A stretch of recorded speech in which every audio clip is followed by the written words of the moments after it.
अपने नाम के आगे डॉक्टर कौन लिख सकता है? इस सवाल के जवाब को जानने से पहले इन जनाब की बात सुन लेते हैं। क्या सभी लोगों को योगी जी की बात सुननी चाहिए। ये पढ़िए कि रवि किशन जी आए थे, कहने लगे आपने मुझे बधाई नहीं दी। मैंने पूछा क्यों? इस पे बोले कि पीएचडी की उपाधि मिली है। मैंने कहा मानद उपाधि है। मानद उपाधि क्या होती है? Ordinary PhD. जैसे किसी को मिली है, सचिन तेंदुलकर है, विद्या बालन है, बहुत सारे लोग हैं जो कॉलेज के अंदर गए तो नहीं, लेकिन उनको पीएचडी की दे दी गई। ठीक है, आगे कहते हैं, फिर कहने लगे प्रोफेसर लिखूंगा। मैंने कहा प्रोफेसर लिख नहीं सकते। योगी जी बिल्कुल सही कह रहे हैं, वो प्रोफेसर नहीं लिख सकते, जिस तरह से ये डॉक्टर भी नहीं लिख सकते। ऑनरी पीएचडी किया हुआ बंदा अपने नाम के आगे डॉक्टर नहीं लिख सकता। बोलने में बोल सकता है। ये डिग्री कहीं लेकर जाएंगे तो आपके नाम की कहीं नौकरी भी नहीं मिलेगी। ये भी सच है कि ऑनरी पीएचडी में जो बंदा डॉक्टर या डॉक्टरेट कहता है अपने आप को, उनको कहीं भी नौकरी नहीं मिल सकती और ट्रीटमेंट भी नहीं कर सकते और अपने आप को डॉक्टर भी नहीं लिख सकते। नहीं लिख सकते। मैं क्यों कह रहा हूं? क्योंकि इस देश में बहुत सारे लोग हैं जो ऑनरी पीएचडी कर लेते हैं। पहले बड़े बड़े लोगों को मिलती थी, आजकल 2-2 लाख में मिल जाती है। किसी को चाहिए, देखो 12th पास हो, मैं दिलवाऊंगा उसको डिग्री, बहुत ही आसान बात है। किसमें चाहिए? डायबिटीज में चाहिए, बीपी में चाहिए, शुगर में चाहिए, थायराइड में चाहिए, कैंसर में चाहिए। समझ गए?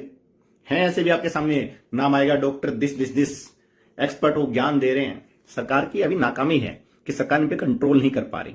वरना ऑनरी पीएचडी किया हुआ बंदा आपको मेडिकल की सलाह नहीं दे सकता, नाम के आगे डॉक्टर नहीं लगा सकता। ये बात सच है। बहुत सारे लोग स्किन पे काम कर रहे हैं, बहुत सारे लोग अपने आप को, एग्जाम्पल यार किसी और दो, अपने डॉक्टर वो क्या है, विश्व रूपम है, ऑनरी पीएचडी है, ऐसी यूनिवर्सिटी से जो बेकार थी, वो नाम के डॉक्टर नहीं लगा सकते, मेडिकल की सलाह बिल्कुल नहीं दे सकते। अपने को क्या, मैं तो योगी जी ने जो बोला बस उसी बात को उसी टर्म में बता रहा हूं जो लोग हिंदी में समझ सकते हैं। इसके आगे जय हिंद जय भारत, सभी ऑनरी पीएचडी करो, मजे लो, लोगों के स्वास्थ्य से खेलो, अपने को क्या। जय श्री राम। आपने इन जनाब को सुना, जबकि सच्चाई इसके ठीक विपरीत है। आज से करीब 200-250 साल पहले डॉक्टर DR रिजर्व रहता था सिर्फ और सिर्फ उनके लिए जो रिसर्च स्कॉलर होते थे, जो PhD होल्डर होते थे। लेकिन कुछ मेडिकल कॉलेज में एक नया कल्चर आया, एक दूसरे को डॉक्टर डॉक्टर बोल के संबोधित करने लगे, खास तौर पे ये बताने के लिए तुम तो बहुत ज्यादा पढ़ाकू हो, रिसर्च करना है क्या। तो और कल्चर ऐसा होता गया कि यूनिवर्सली हमारे दिमाग में घुस गया कि फिजिशियन का मतलब डॉक्टर है, और डॉक्टर है तो वो DRP लिख सकता है। जबकि आज भी इस दुनिया में कई सारे देश हैं जहां पे फिजिशियन, इनकी तरह फिजिशियन अपने नाम के आगे डॉक्टर नहीं लिख सकते। अगर डॉक्टर वही लिख सकता है जो ऑलरेडी डॉक्टरेट हो या PhD होल्डर्स हो। इन देशों के नाम ले लेता हूं, जर्मनी, ऑस्ट्रिया, स्विट्जरलैंड, डेनमार्क, ये कुछ एक देश हैं जहां पे MBBS MD के आधार पर अपने नाम के आगे डॉक्टर तो छोड़िए, बल्कि पूरे दुनिया में इस तरह के जनाब जिन्होंने भारत से MBBS MD किया है, वो किसी और देश में जाके प्रैक्टिस तक नहीं कर सकते। 2-4 देश को छोड़ के, जैसे भूटान है, मालदीव है, म्यांमार है, यहां तो कर सकते हैं, लेकिन इसके अलावा अधिकतर देशों में जाके प्रैक्टिस भी नहीं कर सकते। डॉक्टर लिखने की बात तो छोड़ ही दीजिए। अब जरा मैं अपनी बात कर लेता हूं। जो लोग PhD होल्डर होते हैं, ऑलरेडी PhD होल्डर होते हैं या नेचुरोपैथी से जुड़े होते हैं, उनके ऊपर किसी भी तरह का कोई भी रिस्ट्रिक्शन नहीं है। वो दुनिया में कहीं भी जाके अपना काम शुरू कर सकते हैं। मैं प्रूफ के साथ बताता हूं। भारत से शुरू करते हैं। आप देख रहे हैं स्क्रीन पे, जो वो कोरोना काल था, कोरोना का ढोंग था, उस वक्त पूरे देश का जो सबसे बड़ा प्राइवेट कोविड सेंटर या फ्लू सेंटर था, आप यहाँ पे स्क्रीन पे देख रहे हैं, वो हमने स्टार्ट किया था। उस वक्त के MLA, आज के MP नीलेश लंकेश जी के मदद से। और आप अभी स्क्रीन पे देख रहे हैं, ये नेपाल सरकार का ये पत्र है, और नेपाल में जाके भी हमने काम किया। और अब ये देखिए, ये वियतनाम से मिला हुआ ये उपलब्धि है। और अब जो आप स्क्रीन पे देख रहे हैं, ये मलेशिया गवर्नमेंट का ये एक्रेडिशन लेटर है या सर्टिफिकेट है। इसका मतलब ये हुआ कि अगर मैं मलेशिया जाके काम करता हूं, वहां पे वहां के जो नागरिक हैं उनको अगर यही सारी बातें, DIP diet, hot water immersion, ग्रैट system, circadian rhythm, 0 volt therapy, यही सारा कुछ जो मैं आपको बताता आया हूं, अगर मैं उनको सिखाऊंगा उनके देश में जाके, तो वहां की सरकार फीस मुझे देगी। वहां के सिटीजन के एवज में वो सरकार फीस मुझे देगी। उनको वहां के सिटीजन को फीस देने की आवश्यकता नहीं है, यानी कि वहां पे जाके प्रैक्टिस कर सकते हैं। और आप उसके आगे ये आप पत्र देखिए, ये पत्र भी रिसेंटली जापान से आया है, और मैं अगले महीने जापान जा रहा हूँ, वहां का ऑफिशियल इन्विटेशन है। तो अलग अलग देश जाके मैं तो अपना काम करता ही रहता हूँ। कुछ उदाहरण मैंने आपको दे दिए। अब दोबारा से चलते हैं, इन्हीं जनाब की बात कर लेते हैं।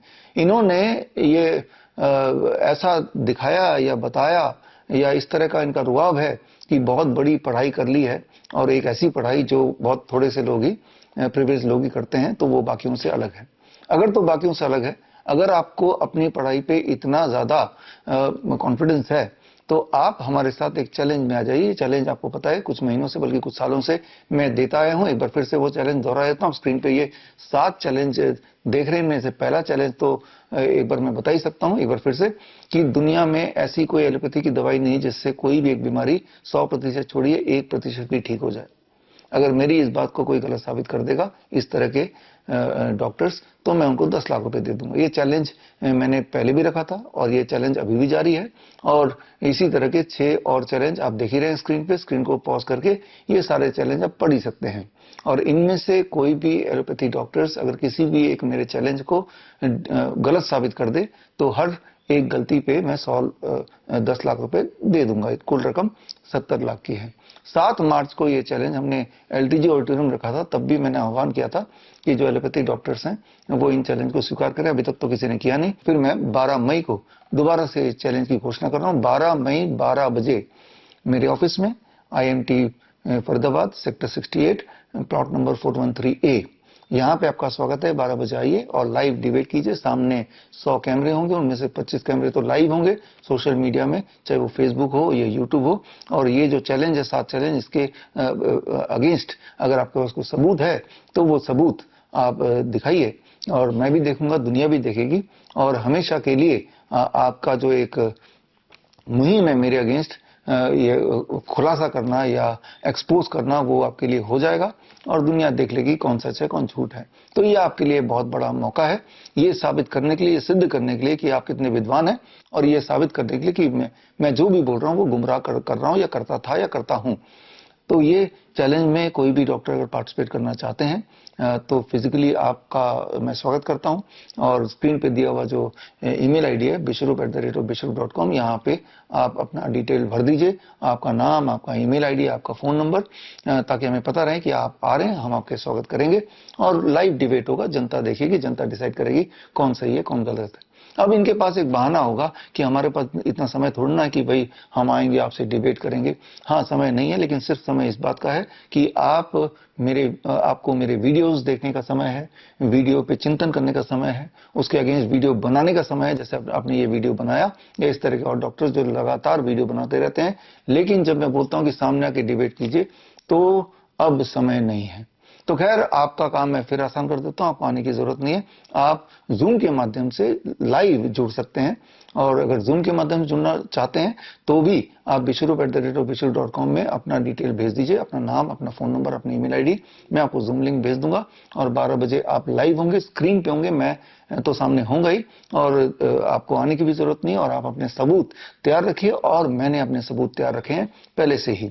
मेरी एक किताब रिलीज हो रही, किताब का नाम है मेडिकल सुपरस्टिशंस, और इस किताब में जो मैंने बातें बताई हैं, वो 7 चैलेंज, उसके सारे सबूत उस किताब में दिए हुए हैं। ये किताब 12 मई को 12 बजे मैं रिलीज कर रहा हूं, और इस किताब के माध्यम से आप तक, यानी कि जनता तक, सच मैं पहुंचाना चाहता हूं। और सच सामने आएगा तो आप देखेंगे कि ये सफेद कोट के पीछे का काला सच, सफेद कोट के पीछे का काला सच बोलें, या ये बोलें कि रबर ट्यूब वाले डॉक्टर, ये जो रबर ट्यूब आपने लगाया हुआ है, इसकी क्या जरूरत है इंस्टाग्राम पे रील बनाने के लिए? क्या जरूरत है लाइव करते वक्त? यहाँ आप बीच में बोल रहे हैं, कोई पेशेंट थोड़ा ना सामने आ जाएगा जिसकी आपको कोई ना कोई डायग्नोसिस करनी होगी। आपने ये गौर किया होगा, सब लोगों ने गौर किया होगा कि इस तरह के जो एलोपैथी डॉक्टर हैं, न जाने क्यों हर पल किसी टीवी शो में या फिर इस तरह के इंस्टाग्राम रील में, या इवन सब्जी बाजार में जाते हुए भी अपना स्टेथोस्कोप यानी कि वो रबर ट्यूब लगा के घूमते रहते हैं। ऐसा प्रतीत होता है एक जनरल मास को कि पता नहीं एक ऐसा एक जादुई डायग्नोस्टिक टूल है जिसकी मदद से डॉक्टर को आपके अंदर के सारी बातों को पता कर लेते हैं, पता चल जाता है, और उसके बेसिस पर इलाज होता है। ऐसा कुछ दिमाग में फिट किया हुआ है, ऐसा कुछ एक माहौल ऑरा इस स्टेथोस्कोप का बनाया हुआ है। क्या ऐसा ही है? एक्चुअली स्टेथोस्कोप को आए इस दुनिया में करीब 210 साल हो गए हैं, यानी कि स्टेथोस्कोप के रेलेवेंट बहुत सारे ऑब्जर्वेशन स्टडीज, हजारों ऑब्जर्वेशन स्टडीज धरातल पे मौजूद हैं। वो ऑब्जर्वेशन स्टडी कभी आपने देखा है? मैंने देखा है। वो ऑब्जर्वेशन स्टडी अगर ध्यान से देखेंगे तो आप हैरान हो जाएंगे, शॉक्ड हो जाएंगे, और एक ही चीज आप कंक्लूड करेंगे, और वो कंक्लूजन ये कि ये जो स्टेथोस्कोप से जो वो सुनते हैं या सुनने की कोशिश करते हैं, सुनना चाहते हैं, या ये दिखावा करते हैं कि उनको कुछ सुनाई दे रहा है, उसके एवज पे वो डायग्नोस कर पा रहे हैं on the basis of what they are hearing, तो ये कितना रिलायबल है? ये सिर्फ उतना ही रिलायबल है जितना कि एक कॉइन टॉस होता है। यानी कि मैं आपको पूरा क्लियरली बता रहा हूं, मान लो 100 निमोनिया के पेशेंट बाहर खड़े हैं ओपीडी के बाहर, और इन जनाब को अगर मैं बोलूं कि आप, उनको पता नहीं कि निमोनिया के पेशेंट है, आप अपने स्टेथोस्कोप के बेसिस पर डायग्नोस करके दिखाइए इनमें से कितने निमोनिया के कितने पेशेंट्स को निमोनिया है। तो एक तरफ, दूसरी तरफ कोई रैंडम आदमी को मैं कॉइन दे दूं और बोलूं कि कॉइन की मदद से आप टॉस करके बताइए इनमें से कितने को निमोनिया है। तो कॉइन टॉस में तो अगर हेड मतलब निमोनिया, तो लगभग 50% को वो बोल देगा रैंडमली इनको निमोनिया है, यानी कि उनका जो सक्सेस रेट है, सेंसिटिविटी बोलते हैं, दैट इज 50%। अब ये जनाब अपने स्टेथोस्कोप का यूज करेंगे और ये कितने परसेंट लोगों को राइटली डायग्नोस कर पाएंगे कि ये निमोनिया है? आप शॉक्ड रह जाएंगे कि 50% से भी कम, 50% से भी कम। तो मैं आपको ये बताना चाह रहा हूं कि जैसी दुनिया दिखती है ये व्हाइट कोट की दुनिया, वैसी वो है नहीं। और वो जो बातें हैं जो मैं बोल रहा हूं, मैं कोई अपनी इमेजिनेशन से नहीं बोल रहा हूं, मैं इसी मेडिकल साइंस के रेफरेंसेस को यूज करते हुए बोल रहा हूं। और ये सारे सबूत मैं 12 तारीख को 12 बजे आपके सामने लेके आने वाला हूं। तो हम, मेरे व्यूअर्स, मेरे स्टूडेंट्स, मेरे फॉलोअर्स और मेरे पेशेंट्स, आप सब जुड़िए मेरे साथ 12 तारीख को दोपहर को 12 बजे at the release of my book, that is medical superstition. और मैं आपसे पूछना चाह रहा हूं, क्या आपको लगता है इस बार, अपने राय कमेंट में लिखिए, क्या आपको लगता है कि इस बार कोई ना कोई एलोपैथी डॉक्टर या रबर ट्यूब वाले डॉक्टर मेरे चैलेंज को स्वीकार करेंगे? आप हाँ या ना में, या अपना जो भी आपका है वो आंसर वो कमेंट बॉक्स में लिखिए। और उसके अलावा भी अगर आपके कोई सवाल हो मेरे लिए, या कोई क्रिटिसिज्म हो मेरे लिए, तो वो भी लिखिए, मैं सारे कमेंट पढ़ूंगा। और अगर कोई सवाल है तो मैं कोशिश करूंगा कि जब 12 तारीख को 12 बजे लाइव होगा तो उन सवालों को भी मैं लूं। तो खैर, हम मिलेंगे दोपहर को 12 बजे on 12th of May। All the best, thank you, जय हिंद। बड़ी से बड़ी बीमारी का आसान से आसान इलाज घर बैठे ही हो सकता है। अधिक जानकारी के लिए कांटेक्ट करें nearest Dr. BRC Clinic @ home।